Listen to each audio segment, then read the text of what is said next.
Je n'ai pas de maman. Puis-je passer une journée avec vous, madame ?» implora la petite fille auprès de la PDG millionnaire.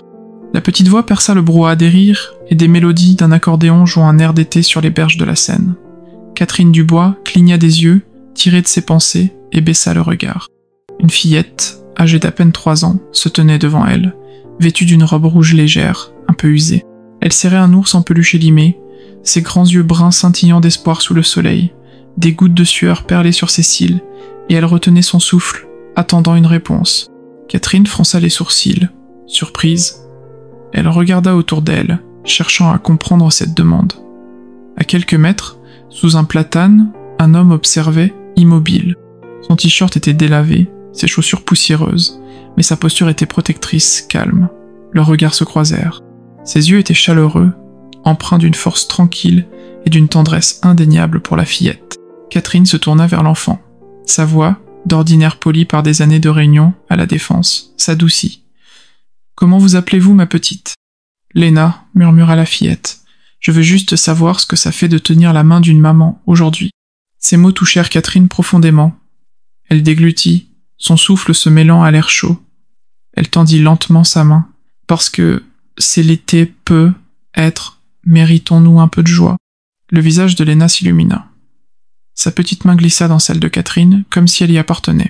L'homme s'approcha, assez près pour que Catherine remarque les lignes d'épuisement autour de ses yeux.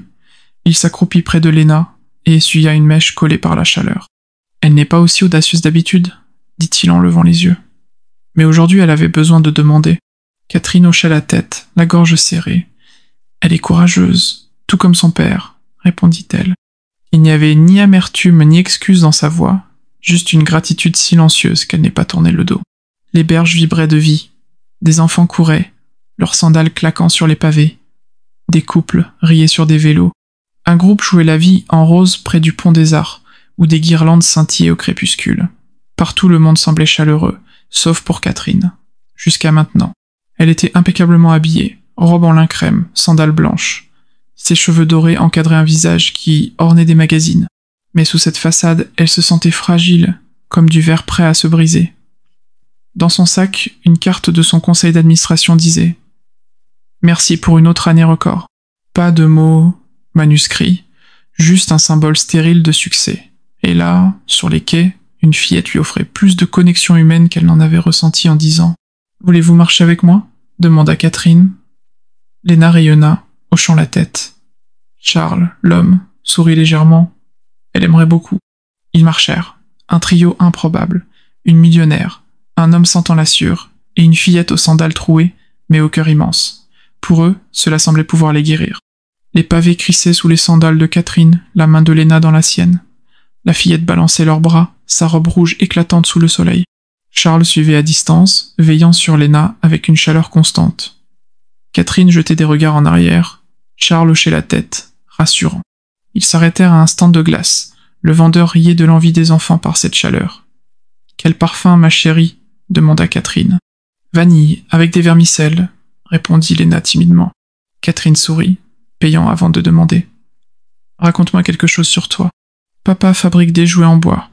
Un cheval à bascule et un dragon, » dit Léna, léchant sa glace. « Il ne crache pas de feu, mais il protège mon lit. Papa raconte des histoires, mais il n'est pas doué pour les princesses.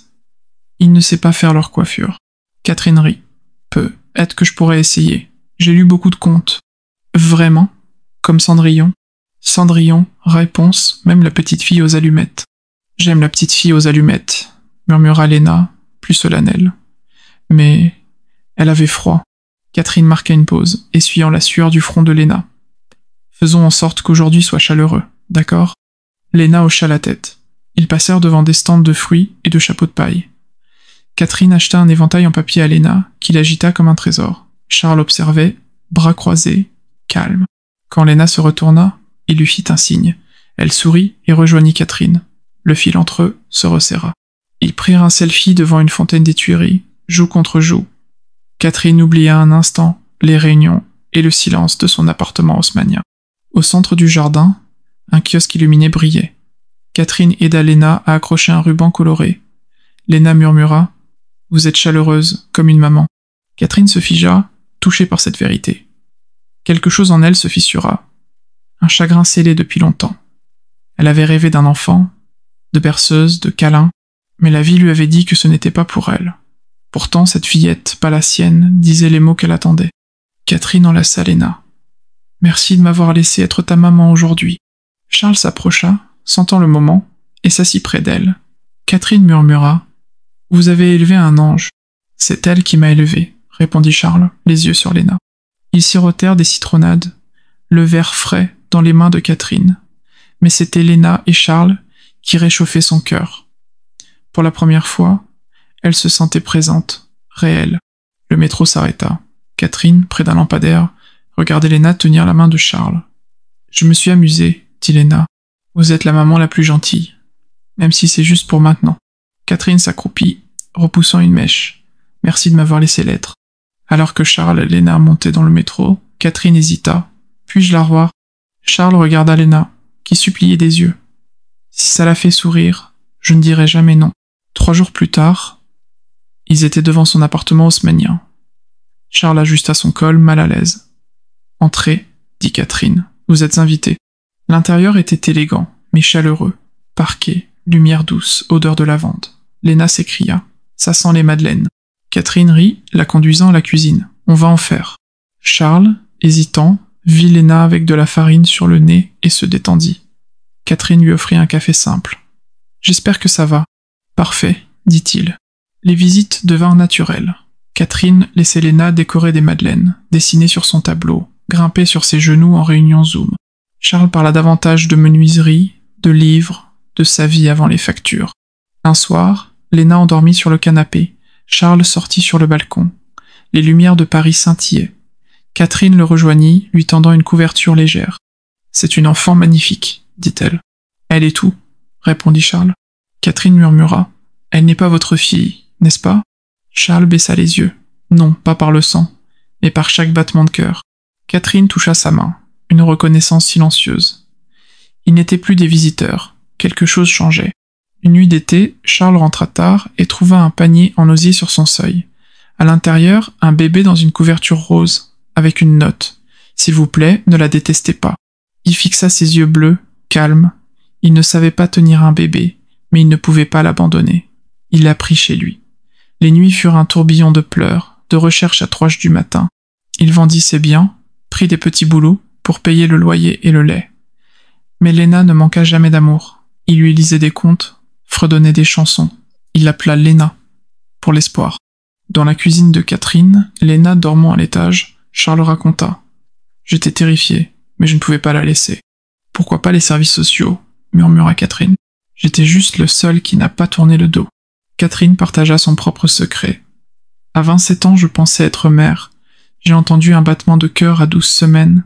Assise, une complication. On m'a dit que ce serait presque impossible. Il est parti. Il ne voulait pas d'une femme qui ne pouvait pas lui donner un enfant. Un silence profond les unit, leur cicatrice révélée. « Je n'ai jamais pleuré, » dit Catherine. Parce que Catherine Dubois ne pleure pas.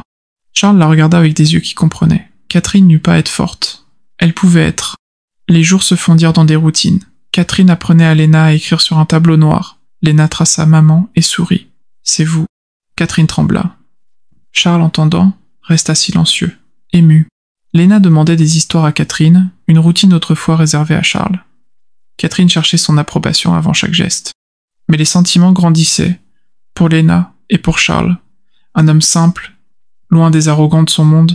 Un samedi, au jardin des Tuileries, Léna demanda « Si j'ai maman Catherine, ai-je encore besoin de papa ?» Catherine se figea. « Tu auras toujours besoin de ton papa, il est ton foyer. » Mais la question la hanta.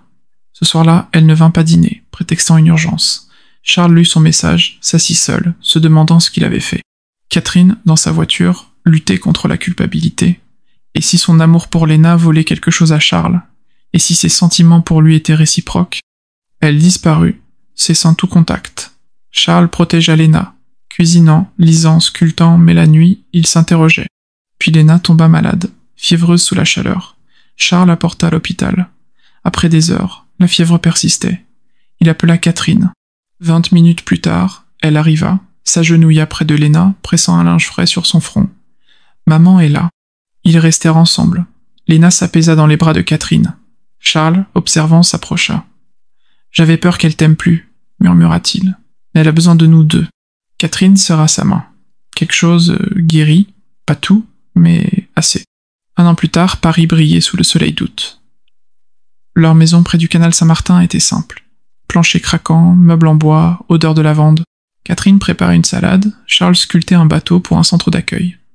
Léna entra, brandissant un dessin. « Notre maison avec des étoiles. C'est magique. » Catherine rit, l'enlaçant. « Tu as raison. » Charles essuya des paillettes sur son nez. Notre meilleur été. Leur fondation, un jour de plus, et des parents et enfants, nés d'une journée de bonté. Ce soir-là, sur la terrasse, Catherine sortit sous les étoiles.